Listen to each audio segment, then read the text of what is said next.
Fusion solar by Suntech మీ ఇంటి ఆఫీసుల current bill zero చేస్తుంది, వేలు లక్షల ఖర్చుని ఆదా చేస్తుంది. నథింగ్, ఇది only routine lunch meeting. Always ఇలాంటి షేరింగ్ అని వస్తూ ఉంటాం. All chief ministers and central government. This is a formality. We will sit together, interact together, and also how to take this country forward. We are all discussing. No, general కలిసాం, general గా discussion అయింది. Particular గా ఏమీ agenda లేదు. Next time వస్తారు. Clarity వచ్చింది మీకు అందరికి? మిరప మీద క్లారిటీ వచ్చిందా? ఇంకా తెలుగు వాళ్ళకి ఏమైనా కొంచెం క్లారిటీ కావాలన్నా? మిరప వాట్ ఐఎమ్ సేయింగ్, రాజకీయాల కోసం చేయడం కాదు. రాజకీయాలు ప్రజల సమస్యల పరిష్కారం కోసం చేయడం రాజకీయం.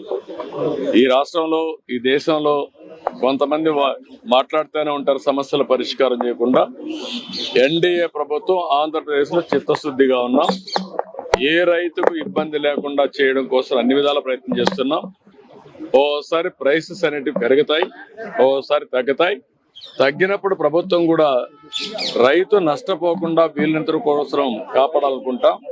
అట్లని చెప్పేసి ఎవ్వరు ఏం చేయని వాళ్ళు కూడా ఇప్పుడు వచ్చి మాట్లాడే పరిస్థితికి వస్తారు. మొట్టమొదటిసారిగా మిరప రైతులకు నష్టపరిహారం చెల్లించిన ప్రభుత్వం తెలుగుదేశం ప్రభుత్వం. 138 కోట్లు ఎప్పుడో ఇచ్చాం. మళ్ళీ రెండోసారి ఏదైనా డబ్బులు ఇస్తున్నా అంటే ఎన్డీఏ ప్రభుత్వం ఇస్తున్నాం. మాట్లాడే వాళ్ళు ఒక పైసా ఇవ్వలేదు, ఏమి చేయలేదు, ఏమి చేసింది కూడా ఏమి.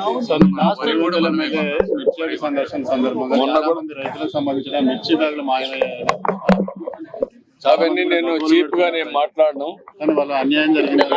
అంటే బాధ్యత లేకుండా వెళ్ళడం.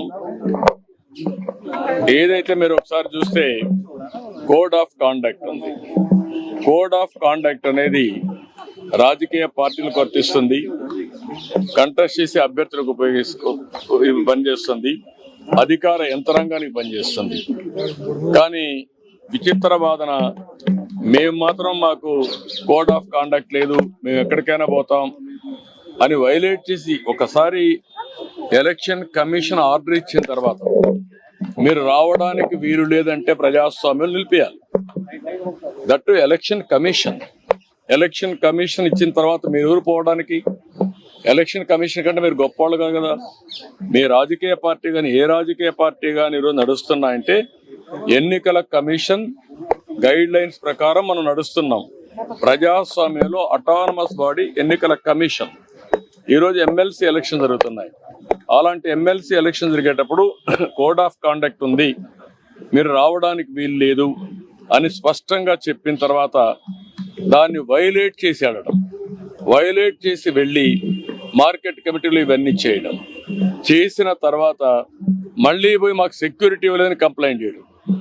అంటే మీరు చేసే ఇల్లీగల్ యాక్టివిటీస్ కూడా సెక్యూరిటీ ఇవ్వాలంటే కరెక్ట్ కాదు.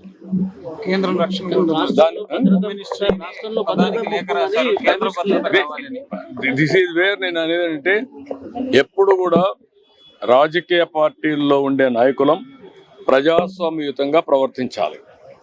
ప్రజాస్వామ్యంగా ప్రవర్తించకుండా హై హ్యాండెడ్ గా రౌడీజాలు చేస్తామంటే అది కరెక్ట్ కాదు. ఒకసారి నేను అడుగుతున్న, రాష్ట్రంలో ఉండే ప్రజలందరూ అర్థం చేసుకోవాల్సిన అవసరం ఉంది. ఎన్నికల కమిషన్ చెప్పింది, నేను చెప్పలా. ఎన్నికల కమిషన్ తెలుగుదేశం పార్టీ ఎన్డీఏ కాదు, స్వయం ప్రతిపత్తి కలిగిన వ్యవస్థ. అది అన్ని రాజకీయ పార్టీలను రెగ్యులేట్ చేసే వ్యవస్థ. వాళ్ళ మీద నమ్మకం ఉంటే మీరు పోకుండా అవాయిడ్ చేయాలి. మీరు వెళ్ళినప్పుడు అది ఇల్లీగల్ అవుతుంది. మీరు ఇల్లీగల్ యాక్టివిటీకి పోలీస్ ప్రొటెక్షన్ ఇవ్వడం ఎక్కడన్నా మనం చూసామా? మీరు అడగడం ఏంటి? నువ్వు పోయిందే హై హ్యాండెడ్ గా ఇల్లీగల్ యాక్టివిటీ చేసినప్పుడు నాకు పోలీసులు కూడా రావాలన్నా వెనకాలంటే రేపు రాబోయే రోజు నువ్వు నేరాలు చేస్తానంటే పోలీసులు చూస్తూ మీ దగ్గర రావాలన్నా? ఇది కరెక్ట్ అప్రోచ్ కాదు. ఇది నాకు సంబంధించిన విషయం కాదు, ఎన్నికల కమిషన్ విషయం. కానీ వచ్చింది కాబట్టి చెప్పాల్సి వస్తా ఉంది. ఇది ప్రజాస్వామ్యం నేను చాలా చూశాను. ఇలాంటి రాజకీయ నాయకుల్ని, ఇలాంటి రాజకీయ పార్టీలను ఎప్పుడు చూడలేదు. ఇంతవరకు ఎవరికి రాలేదు. ఒక రకమైన హంగామా సృష్టించారు. దాంతో రైతులు మార్కెట్ లో ఉండే వాళ్ళు కూడా బయటకు పారిపోయే పరిస్థితి. నేనేమంటానంటే బ్యాగ్స్ కూడా మిస్ అయ్యాయి. You are right. సమస్య పరిష్కారం చేయడానికి అనేక మార్గాలు ఉన్నాయి. ముఖ్యమంత్రికి లెటర్ రాయొచ్చు, లేకపోతే మంత్రికి లెటర్ రాయొచ్చు, లేకపోతే ప్రెస్ ద్వారా చెప్పచ్చు, లేకపోతే గవర్నర్కి రిప్రజెంట్ చేయొచ్చు, లేకపోతే కేంద్ర ప్రభుత్వానికి వచ్చి చెప్పచ్చు. అట్లా చేయకుండా వాళ్లకు అసౌకర్యం కలిగించే విధంగా లేకపోతే అసెంబ్లీలో మాట్లాడచ్చు. మార్గాలు అనేక ఉన్నాయి రాజకీయ పార్టీలకి. ఆ పార్టీలు అవలంబించే తీరు చాలా ముఖ్యం. ఆ విషయం గుర్తుపెట్టుకోవాలి. అన్ని చూస్తారు కదా రేపు. Thank you. సుమన్ టీవీలో మీ పర్సనల్ అండ్ బిజినెస్ ప్రమోషన్స్ కోసం కింది నెంబర్కి కాంటాక్ట్ చేయండి.